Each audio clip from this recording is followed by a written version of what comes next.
Hey, what's going on, guys? Welcome back to the channel, and happy Halloween. Halloween is my absolute favorite holiday of the year, so I figured to celebrate, we do a video that is very different from what I normally do here. Normally, a video like this would probably go up on my second channel, G's Corner. But you guys know me, I'm a variety gamer. I play a wide range of video games, and I know there's a lot of people that watch this channel that aren't familiar with a lot of games outside of things like Call of Duty, Fortnite, and Apex. So I figured now would be the perfect opportunity to maybe introduce you guys to some of those games. This isn't necessarily my top 5 because, oh my god, that really just depends on the day. There's so many amazing horror games out there. This is just like 5 games. Don't look at this as a top 5, but rather just 5 games that I thought of at the moment that I'm kind of in the mood to play through again for the sake of, you know, the Halloween spirit. The first game that immediately comes to mind, it doesn't even have to be Halloween, man. Any day of the year, you need to pop this in and play it at least once if you haven't touched it before. Resident Evil 4. I have many versions of this game. I didn't feel like pulling them all out, but I ordered a GameCube version. I have the Wii version, PlayStation 2, PS4, Xbox One, 360, PS3. I literally had the iOS port, and if you don't know anything about that, I'll put up a screenshot up on screen so you can know what I'm talking about. Like, that's how dedicated I am. I have every version. But anyways, this is a phenomenal game. I've been playing this at least once a year. Usually it ends up being like 2 or 3 times a year. I'm just addicted to this game. I've been playing it ever since I was like 7 years old. If you don't have any way to experience this game, almost dropped it, but if you don't have any way to experience this game, or if you just don't have the money to be spent on extra games right now, I totally understand. Normally they put these on sale on the digital storefronts for about like $5, $8, somewhere around there. You can also pick up copies on eBay for probably no more than 10 to 15 bucks, I bet. But if you really don't have any way to get it, actually just a couple weeks ago, I posted an entire Let's Play of this game. It's all in one video. It's a 6-hour video. Just watch it from start to finish. You can enjoy the game with me. And I also kind of cheated with this list because while talking about Resident Evil 4 and like some of the other games here, there's like other games that kind of get lumped into it. So if you're gonna play this, I would also say like maybe go through Resident Evil 2, Resident Evil 3, especially if you have like the original versions of those games, or maybe even some of the older ones like the Resident Evil 1 remake, Resident Evil 0, Resident Evil Code Veronica. There's been a lot of Resident Evil games. Resident Evil 5 and 6, while they're good games, I would say skip those because those aren't spooky Halloween games. Those are just more like creepy action games. I would say like play 7, especially 7. That's an amazing Halloween game. Next up, unfortunately, I don't own this one physically, so I can't show it to you guys, but it is the Dead Space trilogy, Dead Space 1, 2, and 3. Now, if you don't have the games right now, I would not say go out and get them. However, if you have Game Pass, they are included with EA Play. And obviously now EA Play has been lumped in with Game Pass, so you can still experience those games if you're on Xbox One, Xbox Series X, whatever. You can download the game and try it. They still hold up phenomenally well to this day, and that is one of the reasons why I'm kind of saying, like, the remake coming out soon, it's not really necessary. I mean, it's nice, don't get me wrong. The remake looks amazing, you know, it looks like all photorealistic or whatever. But if you go back and play the original game from 08, it holds up just as well, and it's still absolutely terrifying. Next up is another game that I also do not have, but I am planning on ordering it when I get paid again, and that is Silent Hill 2 and 3.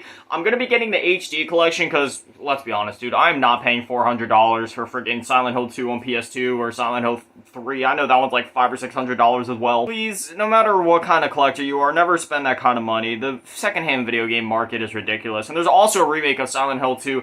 I don't know when it's coming out exactly. I don't believe they actually announced any release dates when they did the announcement trailer, but keep your eye out for that. I know the HD collection is like the worst port, you know, you don't want to play that one, but I'm like, I still want to at least experience it because I've played the HD collection before. And yeah, from what I can remember, it was pretty bad. I mean, it was still somewhat the same experience, but not really. All I can remember is that I looked down at my Xbox 360. I was like a half hour into the game, and this was when I was still younger, mind you. And even in my younger mind, I looked down at my 360 copy, and then I looked over at my PS2 copy.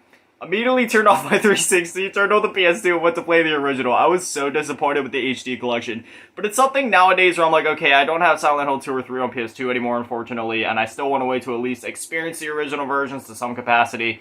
So even though it's more or less like a beta version of the game, might as well. Anyways, next up, I would highly recommend Bloodborne, but if you don't have Bloodborne, I would also recommend Dark Souls Remastered. I know a lot of you don't have access to Bloodborne because it's still a Sony exclusive. Exclusives are stupid, but that's a conversation for another day. But Dark Souls Remastered is another great one. I actually just finished this game for the first time a couple weeks ago. That's also my channel if you want to see that experience. That was pretty great. I edited the whole 12-episode series into like a 40-minute video. Like, the whole game is there in 40 minutes. That was a fun project. But anyway, highly recommend this game. The vibes are unmatched, and I don't even think it was like intentional, but this is like the perfect Halloween game. There's so many like spooky parts, and especially for me when I get down to the sewers and you see the giant rat.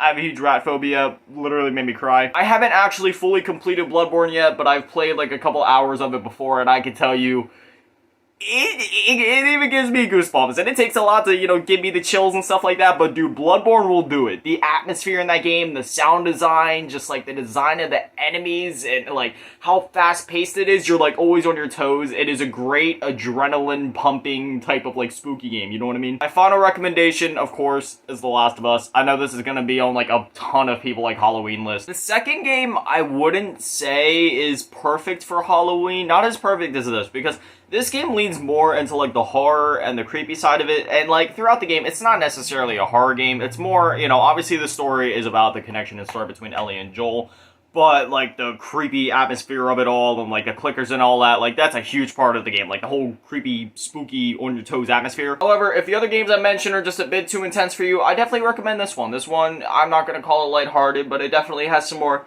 laid-back moments where you can kind of just chill with the controller, not worry about like a bunch of massive chainsaw maniacs like charging at you. This has the moments where you can pet some giraffes, but it also has the moments where you're fighting giant bloaters that explode, vomit, and completely blow you into 5 million different chunks. There's tons of other games I could shout out, like the Outlast series is amazing for Halloween. Alan Wake is another amazing one, dude. That game, oh my god, it is so good, and they had that remaster that came out.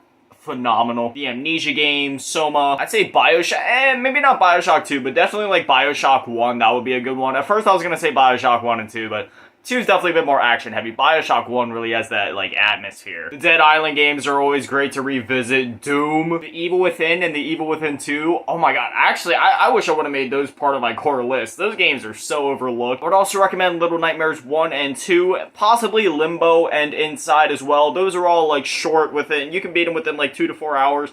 I will say though, Limbo and Inside will kind of have you tearing your hair out at some point. Specifically Limbo, that one's a little tough, but the atmosphere is worth it. The Walking Dead Telltale games, those are always a great one for Halloween as well. Hollow Knight is another great recommendation. And as badly as I want to go down the rabbit hole and start listing off a bunch of games from the PS2 generation and before, the reality is most people aren't going to go out hunting for those games, and a lot of them are quite expensive nowadays. So, I mean, if you guys want a video like that talking more about old horror games from like PS2 and before, just let me know. I can do that, but those are just the ones from like PS3 and upwards, games that are more easily accessible, I would say, that came to mind when it came to making this list. The only old game I can recommend, though, that should be accessible soon if the leaks are correct, is Dino Crisis on the PS4, PS Plus, like, premium tier or whatever. The leaks are true, and Dino Crisis 1 comes to the service.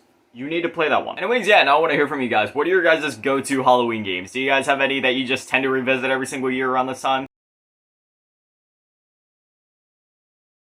You guys seem to always really enjoy when I make videos like this, just kind of want to like sit down, talk about some games that I love, gush about some games that I love. In recent times, any times that we've, made videos like this, it's been about indie games, but today we're actually going to be talking about horror games because not only is it spooky month, but if you guys are watching this on the day that it goes up, it is also Friday the 13th, so happy Friday the 13th if that's something we should really be celebrating. In most places, I'd say it's okay to celebrate that holiday, but I live in Florida, so I gotta be careful. We got a couple indie games on here, a couple lesser known games, and also some big AAA games, so strap in. The first game that I got for you guys today, well, this is gonna be a common theme, right? This isn't necessarily just a top 5 games list, it's kind of like a 5 games, but I cheated, because by the end of it, we're gonna be covering like 20 games. Anyway, the first game is Dead Space, and this kind of applies to the whole trilogy, but I guess more specifically, we'll focus on the Dead Space remake, since that's like the most recent game at the time of me recording this.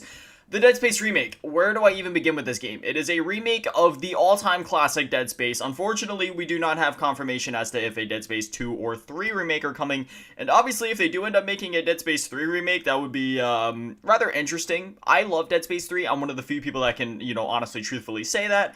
But if they were to remake that game, it is, I wonder how they'd go about it. If I'm gonna be honest, I think that if they were to remake Dead Space 3, they'd probably take, like, the Resident Evil remake approach, like something like Resident Evil 4, where they take the original game, but then they, like, spin it to kind of, like, fall more in line with the more horror-centered tone that they went for in this remake, and, obviously Dead Space 2, even the original one, like, that one also started to lean into the action a bit more, but it was still pretty spooky, so I wonder what they're going to do if they end up remaking those games. Anyway, look at me. We're literally like not even 2 minutes into the video and I'm already blabbering. But yeah, Dead Space Remake, if you haven't played it before, I highly recommend playing that, or just the original games, period. Like, all of the Dead Space games are absolutely amazing. Next up, this one is going to be a little interesting because, you know, on most of these like Halloween games lists, you'd expect it to all be like horror games, something super scary. But no, I actually want to talk about Costume Quest 1 and 2. If you have not played Costume Quest before, essentially you're playing as these kids that are, you know, going trick-or-treating, except while you're trick-or-treating, let's just say you stumble upon the wrong house and your sister gets stolen, and this is referring to the first game specifically, but you know, your quest is to get your sister back, and you have to fight these goblins, and the costumes that you get to switch between like Halloween costumes, right?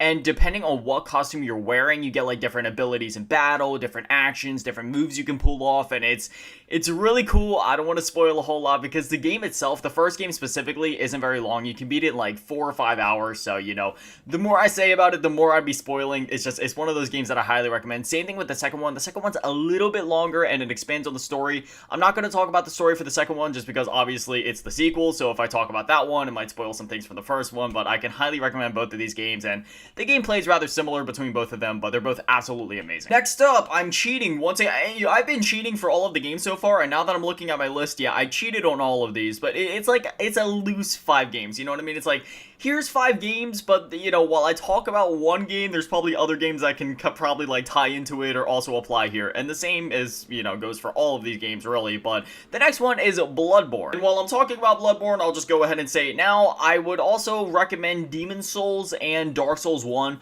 Dark Souls 2 isn't as spooky, and Dark Souls 3, I don't know, man. Like, I guess it could work for Halloween, but that one's just more depressing than anything. Not because the game is bad or anything, but it's just like, you know, when I think about that game, I guess Dark Souls 3 could work for Halloween. Just make sure you have, like, a box of tissues nearby, because, man, Dark Souls 3 can really put you in a mood. Anyway, the main one that I wanted to highlight is Bloodborne, so let's go ahead and talk about that. Bloodborne.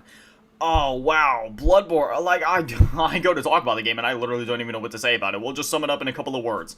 Yarnum, saw cleavers, hunters, werewolves. Like, do you really need to hear any more? Like, most of the bosses in the game are these, like, giant werewolves and furry beasts and, like, electrical beasts, and there's just, the bosses in this game.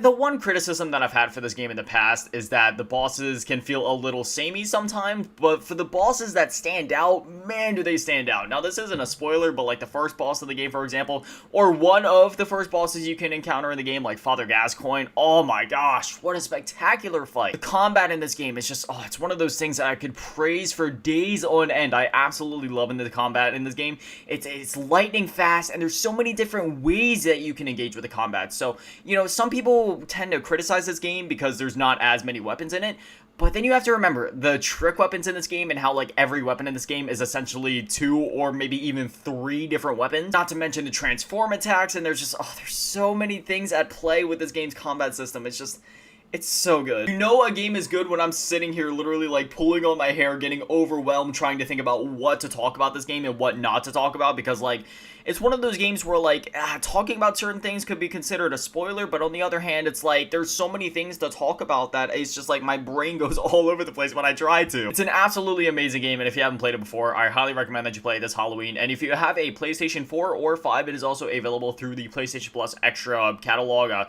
That's essentially like PlayStation's version of Game Pass or whatever, so yeah, if you have that, I can highly recommend playing it there, and if not, you can pick it up on eBay for like, I don't know, maybe like 10-15 bucks. I got a sealed copy just like a year ago for like 10 bucks. Another game that I wanted to highlight here that kind of falls into the whole Bloodborne thing would be Lies of P. This one's obviously a bit more of a recent release, but it's also available on Game Pass, and man, it is such an amazing game. Just to explain how much I loved this game, the game came out, I sat down and played it, and I beat it in the span of 24 hours. If that doesn't say that I love this game, I don't know what will. I highly recommend Lies of P. Next up, we have The Evil Within 1 and 2. Yes, once again, I'm cheating. Like I said, that goes for all the games, unless I cheated on all of them. But specifically, we'll focus on The Evil Within 1, because while The Evil Within 2 is still spooky, scary, creepy, whatever, it's, I don't know, it relies less on the horror, I guess. Like, that game feels more of, like, a survival action, you know, like, it relies more on, like, the survival aspects more than the horror aspect. Like, there's still plenty of horror aspect. Like, there's still plenty of moments in the game where, like, I was, like, jumping out of my skin, like, oh my god, that was terrifying. but especially with the first game. Like, the first game really leans into the like, survival horror roots. So, if I could describe the Evil Within, if you haven't played it before, which if you haven't played it before, oh my gosh, you are severely missing out. It is such a good game. Don't listen to the critics. There's so many critics and like critical gamers out there like, oh, Evil Within wasn't that good. No, the Evil Within was an absolute masterpiece. The best way that I can describe it is Resident Evil 4, if it relied more on like the gore and the horror elements. Like, there were so many like horror elements here, but also like psychological horror, and it's just, oh, it is such an amazing game. It'll mess with your mind. Even to this day, when I go back and replay this game, because, you know, I've been playing this game ever since the first game. I remember, like, leading up to that game's release, I was so excited for it, and then I got it on launch day, and it's one of those games where I don't play it every year, but, like, I return to it every, like, 2 or 3 years, and it's just, oh, it is such a good game. I will say, even for the horror veterans out there, even if you played some spooky games before, I don't know, man. I think even this one will put you on the edge of your seat. I know it did for me. And, you know, I've been playing, you know, games since, like, the PS1 era, right? Like, I grew up with, like, the OG Resident Evils, for example. But, man, yeah, this one, even for me, it put me on the edge of my seat and made me jump out of my seat several times. And, again, I can highly recommend the second game as well. Relies less on the horror elements, but it's still pretty spooky game. Next up, I just got a couple of honorable mentions I wanted to run through. We're not going to linger on these for too long, but the first one is Little Nightmares 1 and 2, Fatal Frame, Silent Hill, Dino Crisis. Y'all gotta play Dino Crisis. Amnesia, literally any of the Amnesia games. There was one that just came out a couple of months ago, right? A couple months ago? Yeah, The Bunker. That game was absolutely phenomenal, and yeah, that one also made me jump out of my seat a couple of times, but the whole Amnesia series is absolutely amazing. Oh, another one that I could also recommend by proxy while I'm thinking of it is Soma. Somebody could probably, Soma also makes me think of like Bioshock, and I was gonna recommend Bioshock on this list. I don't know if that's necessarily a Halloween game. It's kind of spooky. It's more about the atmosphere, really, more than, like, actual horror. But, you know, that's another one I could recommend, I guess. Outlast, Alan Wake, and also, like, the spin-off game that they had for that. Batman Arkham Asylum. That one, that's, like, out of all the Batman games, right? Like, I guess really any Batman game would be good for Halloween. But there's something about Arkham Asylum where I always go to it during Halloween. It's just, it's perfect for that time of year. You know what I mean? Just the vibes in that game and that atmosphere is just, it's on point. And then, The Walking Dead, the Telltale games, I really wanted to recommend those just because, like, I feel like it's getting to that point where those games are old enough now, especially with, like, Season 1 and all that, where the newer generation of gamers, they just simply were either just being born or just happened to miss those games. So that's one that I want to highlight because, you know, those are games that I feel like everybody should play at least once, especially Season 1, at least Season 1. You can knock it out in maybe, like, I don't know, 9 or 10 hours tops. And it's divided up into 6 episodes if you count the DLC, but the base game, it's 5 episodes, roughly about an hour and a half, 2 hours each, and then you have the DLC afterwards, but man, it is such an amazing game. It's definitely a tearjerker by the end. And then the last game I wanted to recommend as like an honorable mention is Luigi's Mansion. Literally any of the Luigi's Mansion games, even if you just pick up like Luigi's Mansion 3 for the Nintendo Switch, all of them are amazing, and it's just, oh man, I'm so excited for that Luigi's Mansion 2 remake that they're doing, but I also wonder if they're going to do like a remake for Luigi's Mansion 1. Because Luigi's Mansion 2, the remake they're doing, it's more or less just like a remaster to the Switch, but I wonder if they're going to do like a full maybe not even a one-to-one, but just like a full from the ground up remake for Luigi's Mansion 1, and that's why they haven't done it yet. Maybe they're waiting to do that with the Nintendo Switch 2, so they can kind of have like that one game that like shows off the power of the next Switch or whatever their next console is going to be. But regardless, those are my honorable mentions. Those are just some games that I wanted to highlight. And finally, the last game on my list is going to be, once again, kind of like 2 games, and by proxy, like 20 games.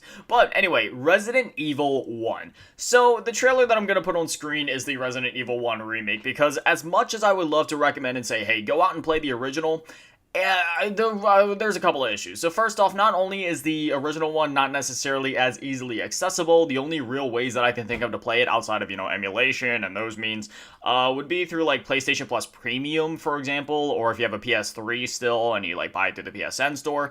So due to accessibility reasons, and on the other hand, I understand, you know, there's a couple elements about the first game, depending on what version you pick up, it can be a little dicey. Like if you get the original version, obviously there's no auto-aim, which can make the game a bit harder than it needs to be, and then if you get the one director's cut version, specifically like the DualShock director's cut, then you have like that awful soundtrack. So, you know, as much as I want to recommend that original game, there's too many factors at play for me to definitively say go play the original without having to, you know, like put in a bunch of asterisks besides that as to what specific version you need to play. So for all intents and purposes, I'll say play the original one if you can, but if not, at least play the remake, as that is easily accessible on literally every platform under the sun, the Switch, Switch, the PC, Xbox, PlayStation 3, PlayStation 4, PlayStation 5, Series X, S1, 360, like, no matter what console you're on, you can play the Resident Evil 1 remake. It's on the GameCube. They even, like, put out a port on the Wii, so literally no matter where you're at, even if you're on a Wii U, like, you could play it anywhere. There's nothing I can say about Resident Evil 1 that hasn't been said before. It's one of my favorite horror games of all time. In fact, it was, like, basically the first horror game that I played that,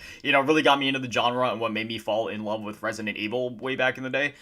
Gosh, I feel so old. But by proxy, I could recommend really the entire Resident Evil series. Even the, you know, some of the more action-packed ones like Resident Evil 6, you know, even those are really good for Halloween time. But no matter what Resident Evil game you play, man, just Resident Evil in general is just such an amazing series. And like I said during the honorable mentions, another one I can recommend that's similar to this would be like Silent Hill. So if you've played every Resident Evil game and you're looking for something similar, I can highly recommend the Silent Hill games.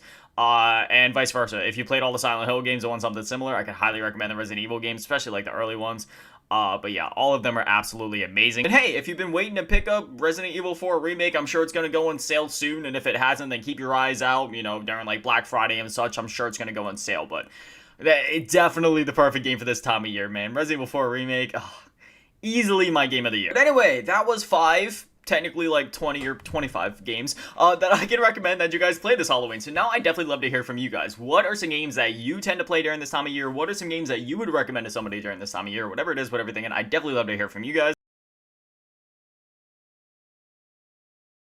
So over the last couple years, we made a bit of a tradition here on the channel where towards the beginning of October, you know, I try to do it at the beginning so you guys have the entirety of Spooky Month to play through and enjoy these games. But, you know, I like to make a video where I sit down and talk about roughly 5 games that you should play this Halloween, but once you include the honorable mentions, it's more like 10 games that you should really be playing during spooky season. But hey, whether it's spooky season or not, all of the games we'll be talking about are absolutely fantastic, and realistically, you could play them at any time of the year. It's just that there's certain elements to each of these games that we're going to get to where I really feel like the experience could either be heightened or just kind of, you know, help you slip into the spooky season mood just a bit more just due to some of the elements and things in these games. But without further ado, we won't drag out the intro. Let's get into the first one on the list, that being Demon's Souls Remake. Now, I know at this point the game has been out for a little or almost 4 years at this point, but Demon's Souls is an absolutely timeless game. Whether you go back and play the PS3 original or whether you play the PS5 remake, this game is absolutely fantastic, and honestly, you can insert almost any Souls game on this list, maybe barring Sekiro, just, you know, due to the fact that that's more of like a bright, colorful, samurai slashy type of game, whereas, you know, the rest of the Souls games are more dark, depressing. Even something like Elden Ring, maybe Elden Ring to a lesser extent though, really like Dark Souls and Demon's Souls, they are perfect for Halloween time. You know, there's probably going to be somebody out there that's like, hey man, why aren't you talking about Bloodborne? And that's simply due to the fact that I already talked about Bloodborne either last year or the year before that. Whether you're traversing spooky castles or lava-ridden mines or all of the other creative areas like poison swamps, which are a staple in Souls games at this point, Demon's Souls remakes, between, you know, the enemy variety, the boss designs, the atmosphere that the game gives off, even when you're just sitting in the Nexus, it is perfect for spooky season. So honestly, if you haven't played Demon's Souls Remake at this point, it is available on PS Plus Extra if you have that subscription. Otherwise, I mean, I'm sure you can pick up a copy for relatively cheap on eBay or one of the other secondhand sites, and I highly recommend that you do so. This is a fantastic remake of the original game. But again, if you don't have the remake and you only have a PS3 and that original copy, go back and replay Demon's Souls again, because regardless of which version you play, Demon's Souls is an absolutely fantastic game, and it's perfect for spooky season. Next up, we have one game, which is actually technically 2 games, because the only way that it's officially available nowadays is through the collection, but honestly, both games are equally fantastic, despite the fact that they are 2 very different takes on the same series. So that would be the Amnesia Collection, aka Amnesia The Dark Descent, as well as its DLC, as well as Amnesia A Machine for Pigs. Now don't worry, if you buy the Amnesia Collection, it will come with the aforementioned DLC, just, you know, included with the game. But basically, Amnesia The Dark Descent is more of like a first-person survival horror semi-management type of game where, you know, you're going to be traversing through this castle and later on different locations throughout the game. It's sort of like a classic Resident Evil game, but sort of like in first person. You're going to be, you know, grabbing certain pieces to solve certain puzzles. You'll be backtracking, going through the environments, sometimes running away from certain enemies, sometimes solving puzzles and solving environmental puzzles in order to get away from certain enemies and such. And, you know, the interesting about all of this is because even though it could kind of be considered a survival horror or management game in a way, there's actually not really any combat in the game, not directly anyway, outside of the puzzle solving. So you're completely completely defenseless throughout the game, which really adds to the tenseness in the atmosphere and just how intense the game feels in general. And then you have a game like A Machine for Pigs, which is definitely less on that, you know, like survival horror-ish management, puzzle, backtracking type of thing, and it's more or less a... I don't necessarily want to call it a walking sim, because it's not necessarily a walking sim, but it is more or less a game that you play for the experience. If you guys have played games like Grease before, I think that's how you pronounce it, the game where, you know, you play as the girl that's going through, you know, all the different 5 stages of grief. That game is absolutely beautiful, by the way. I highly recommend it if you've never played it before, but it's very similar to that, where you're basically going to be playing through the game, and there's no way you can lose the game, really. You know what I mean? Like, sure, there is points where you can technically reach a fail state, or you might, you know, have difficulty with certain puzzles here and there. I mean, I don't think you would or should, especially if you're able to get through the Dark Descent, which I would recommend playing the Dark Descent first, just because that was the first game in the series. Then again, I mean, A Machine for Pigs and Dark Descent aren't really connected, so you could play either one, but I'm the type of guy I just like to play series in order, if you know what I mean. But yeah, you know, A Machine for Pigs, it would definitely be a bit easier probably for you to get into if you find yourself struggling with the Dark Descent, but A Machine for Pigs, it's still, it's just absolutely crazy when it comes to the horror factor, and in some ways I would say that it's even more terrifying, depressing, and just, you know, visceral and perfect for the spooky season time. But really, you can't go wrong with either game.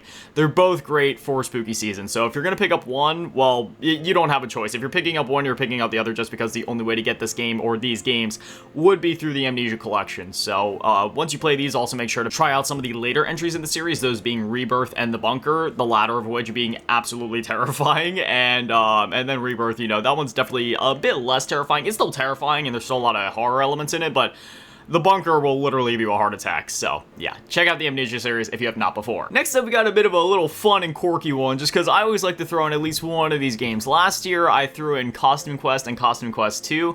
This year, we're going to look at Medieval. I've never been sure how you're exactly supposed to pronounce the name, since it's spelled a little bit differently than the actual word. But basically, this is a classic 3D action platformer of sorts from the PS1 era. It also got a sequel during the PS1 era, but it also got a remake on PlayStation 4, which means whether you have a PS4 or a PS5, obviously with the PS5 being backwards compatible, you can play the remake there as well. And honestly, there's no wrong way to play the game. The remake is literally one-to-one with the original, the only difference being the different and more modernized, revised graphics. Otherwise, the art style is the exact same, and the graphics themselves are essentially the exact same. They're just obviously more modern, more polygons and such. If you've played one of these, you know, classic 3D action platformers from back in the day, whether it's on the PS1 or the PS2 or the GameCube or whatever, you know what you're getting into here. And if you don't know what you're getting into, well, then that just means you've been missing out. So definitely give this game a shot, whether you play the original version or the one on PS4. It is a very fun time. It is not a long game. You can easily knock it out in a day or two over the course of a weekend at most. You'll be traversing all sorts of dark and spooky environments, encountering witches and fighting zombies and the undead and such. And then once you get up to the final battle, man, it's just... it's all out chaos. I absolutely adore Medieval, and I have a ton of nostalgia for this game, so definitely make sure to check it out this Halloween if you've never played it before. And even if you have played it before, you might as well replay it. It's a fantastic game, and I really hope that the second game can also get the remake or port treatment at some point in the future. Next up, we have a game that I feel is super underrated, and the only reason it was ever hated on is simply because the internet is a sickening echo chamber that I cannot stand. Conversation for another day. I won't go any deeper into that, but that being the Callisto Protocol. This is essentially, well, it was essentially going to be the next generation of Dead Space of sorts, you could say, until Dead Space Remake happened, and then we, you know, I got the actual next generation of Dead Space, if you want to put it that way. But, man, the Callisto Protocol, let me tell you something. The Callisto Protocol is an absolutely fantastic game between the characters, the story, the, you know, the set pieces you'll be going through, the level design, the combat, the atmosphere and the tone, the lore, the voice acting and the acting and animation in general. This game is so immersive. I played this game with my surround sounds on, and let me tell you something, man, with that combat, when you're like dodging left and right, and you're swinging with that baton, and you're like, you know, ripping chunks of these enemies off, and bits are flying everywhere. Once you start getting into the shooting bits later in the game, it is so satisfying. Every time you pull off those dodges, or when you're fighting like multiple enemies in a hallway, and you're like backing up, trying to figure out like who to take on next, and then again, every time that you swing, and then when you start, you know, kind of improving your skills later on, and you find out like when is it time to use the light attacks, when's it best to use the heavy attacks, almost like a Souls game in a way. I'm not saying that the Callisto Protocol is a Souls game, because of course course it's not, and it's nowhere near as difficult as that. Not to mention just how intense and exciting some of these boss battles can get, especially towards the end with that final boss battle. Oh my goodness, there is so much tenseness there. And then you also have the DLC that you can go through if you so desire. It goes on sale quite often, so you might as well pick it up if you do decide to get the game. And let me just say, the Callisto Protocol, I don't know what the song is called, but the music that plays during the credits is one of my favorite credit songs of, like, just in terms of setting the tone after you beat the game, right? Because I feel like credit songs are such a overlooked part of video games in general. Like, once you beat a game and once you see the credits start to roll, just seeing the credits in the first place invokes a certain emotion, but the music that accompanies those credits it just takes it to a whole other level. Like, when you beat Resident Evil 4, it's a bittersweet feeling of like, oh yes, I did it, but now it's over. So now you feel accomplished that you beat the game, but you also feel sad all at the same time. And then you beat a game like, oh, I don't know, Modern Warfare 3, and then you have like Revenge playing by 21 Savage, and it's like, even though I don't like 21 Savage personally, I don't enjoy his music. Nothing against him as a person, just don't enjoy his music. But still hearing that in the background while the credits are rolling, it still sets that tone of like, man, I just played through like a pretty rad action movie. I don't care what anybody says. I enjoyed MW3 2023's campaign, just, turning your brain off, having fun with the story, shooting a bunch of dudes, having a good time. And yeah, man, the Callisto Protocol is definitely one of those games where you beat it and you're sitting there just watching the credits roll with with the music going. It's like, man, what a game. What a game, man. I love the Callisto Protocol. Absolutely excellent. Next up, we have 5 honorable mentions. So like I said, this is technically like a 5 games list you should play, during spooky season, but there's 5 extras, so it's technically 10 games, so there you go. But anyway, the first one I wanted to go ahead and mention is Five Nights at Freddy's Into the Pit. This is actually the most recent Five Nights at Freddy's game, just released a little bit ago, and this game is a lot of fun. Granted, it's not the longest game in the world, but not every game needs to be some 500-hour adventure, right? Some games, if you're able to just beat it in a sitting or so, something like, Little Nightmares, for example, or something like this, where it's just a few hours long, sometimes that's all you need for a game. And this, essentially, I don't know how to describe this game and really talk about it without spoiling it, just because there's been so many FNAF games at this point, and there's so much lore to go over, and if I start to talk about some things and who the villains and animatronics are in this game, it could spoil certain things from other games if you haven't played the FNAF games before, if you're looking to get into the lore. So what I'm going to say is that this is a very different take on your typical FNAF game. We've seen some like Security Breach, which are more like the first person perspective, or Help Wanted, with the VR stuff, or like the first couple of games with like 1 through 4 and Sister Location and such. But this is more of like a retro inspired, at least as far as the art style is concerned, bit of a, I guess like 16-ish looking bit art style to it. And it's a bit more of like a 2D puzzle. Man, how do I describe, because I really don't want to spoil anything about this game. There's some puzzles involved, it's a 2D game, and there's almost Resident Evil vibes to it, where you're going to be running for your life, and you get to the door at the last second as an animatronic is behind you, you know what I mean? Again, I'm really trying to be careful because now the lore is getting so crazy, and we obviously had the movie, which I really enjoyed the movie. I'm a huge FNAF fan, by the way. I don't know how many people know that, but I'm one of those guys where even though I never talk about it, I sit there watching FNAF lore videos like it's my second job some days. I've always just found it so interesting how the game seems so simple on its surface, but there's so much to it with all the different characters and such, whether it's characters you interact with firsthand in the game, or once you start getting into the deeper bits where there's like other players going on behind the scenes, which I'm really glad that the movie actually delved into some of those lore bits and elements and such. But again, also considering that the game is relatively short, I don't want to say too much just so I don't spoil the experience for you. So go into it as blind as you can, just because it had me on the edge of my seat. Next up, this one is pretty straightforward. This is Dead Nation. This is a twin-stick shooter that is available on the PS3, PS Vita, and PS4. You can't go wrong playing it on any system. I do believe that this is unfortunately one of the games that does have some issues when you try to play it backwards compatibly on PS5, at least it used to. They may have fixed that by now. I hope that is the case, because I really do hope that everybody possible is able to play this game, because it is a super underrated gem. If you've never played a twin-stick shooter before, then, well, you're simply missing out, and you definitely need to give this game a chance. It's you move with the left stick, you aim with the right stick, and then you push the trigger to shoot. And I'm a sucker for games like this. I've talked about it before.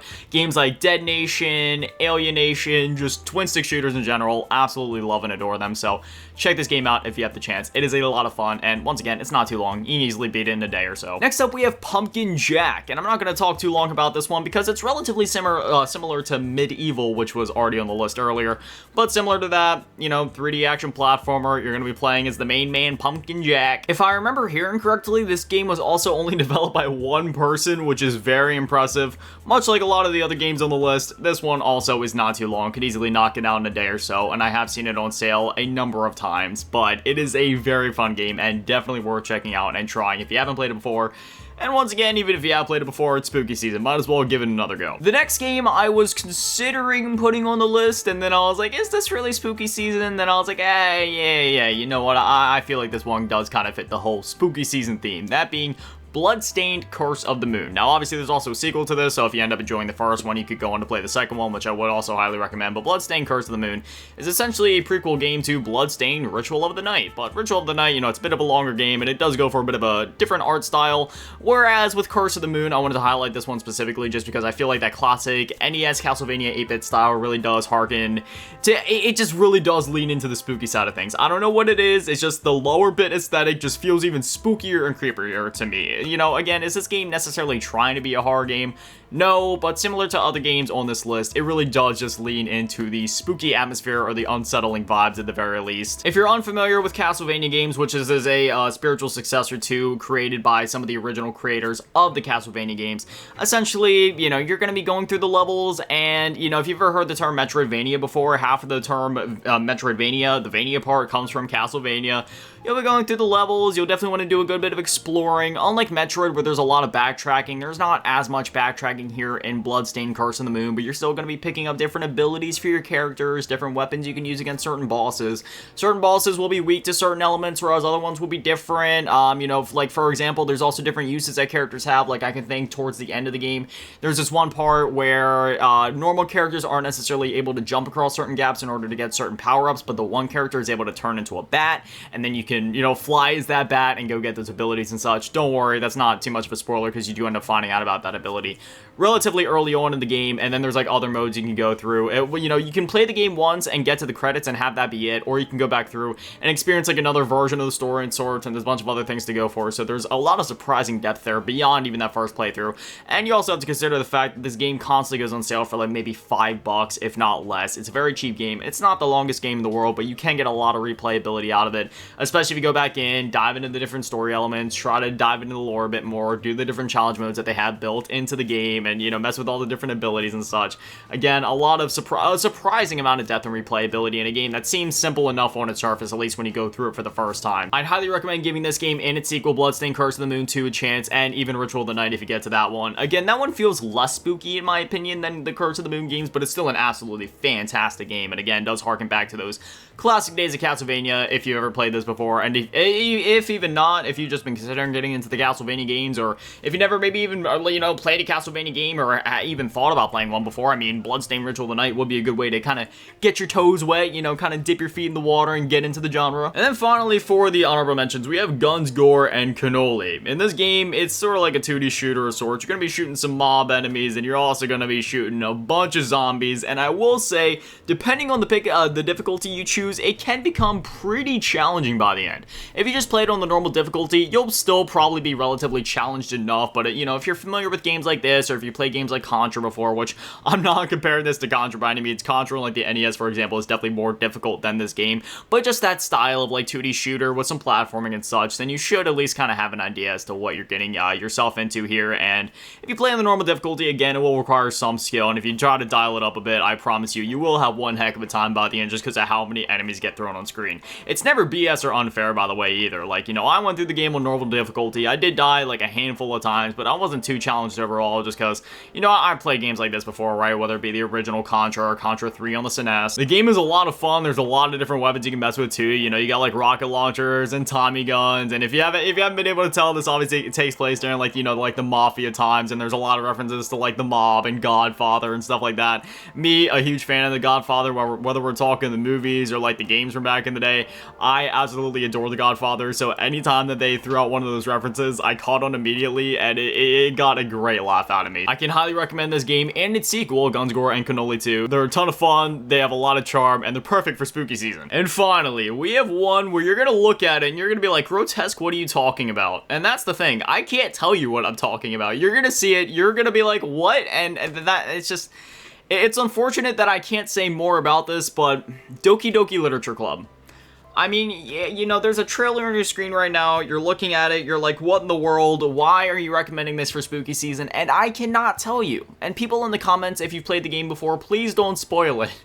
And, you know, if you're curious, don't look up gameplay about it. The best way to go into the game is knowing absolutely nothing, because the minute that you search anything on Google, Reddit, X, YouTube, you're gonna see spoilers, and it's not necessarily gonna ruin the game for you, because most of the spoilers you'd probably run into, just because when you play the game for the first time, you're probably going to encounter one specific ending, which is just, it's... Again, I can't say anything, but then after that first ending, which basically everybody gets the same ending the first time, once you go back through, then that's where things differentiate depending on the choices you've made and the choices you're about to make. And again, there's not a whole lot I can say about the game, unfortunately, but I will say that it takes some unexpected twists and turns, and yeah, I think it gave me PTSD. Let me just put it this way. I've been single for 5 years at this point, and that's entirely by choice. You know, I'm not ready for a relationship. That's not something that I'm actively looking for at this time. And playing Doki Doki Literature Club is one of those games where every time that I replay it or simply think about it, it strengthens that feeling or just that notion in my mind that, yeah, you know what, being single, that's the best way to live. Also, let me just say this. I know most people probably pronounce her name Yuri just because that's how it looks to be spelled in English, but I'm pretty sure the names are supposed to be Japanese, so the name would actually be pronounced Yuri. If I had to pick my favorite girl from the game, it would definitely be Yuri, and I don't know if that says anything about me as a person, but yeah, I simp for Yuri. What can I say? Anyways, that is 5, technically 10 games that you should check out during spooky season. So, yeah, get to playing, and I'll see you guys back here next October. Don't forget, I do post videos every day, so don't just, like, think that I'm saying this is the last video until next October. No, I'm just saying, like, I'll see you guys back here for another list next October, but, like, please don't leave me for, like, a whole year. I do still post videos every day. Don't leave. But, anyway, as always, massive shout out to all the Patrons and channel members. Thank you to all you in the low baller tier. Number shout out there on the big baller tier. Middle asking Epic Anime and big shout out on D-tier run events. Let's just go. Thank you guys so much. You guys are literal legends. I love you. Have an amazing day. Stay beautiful. I love you all. Peace.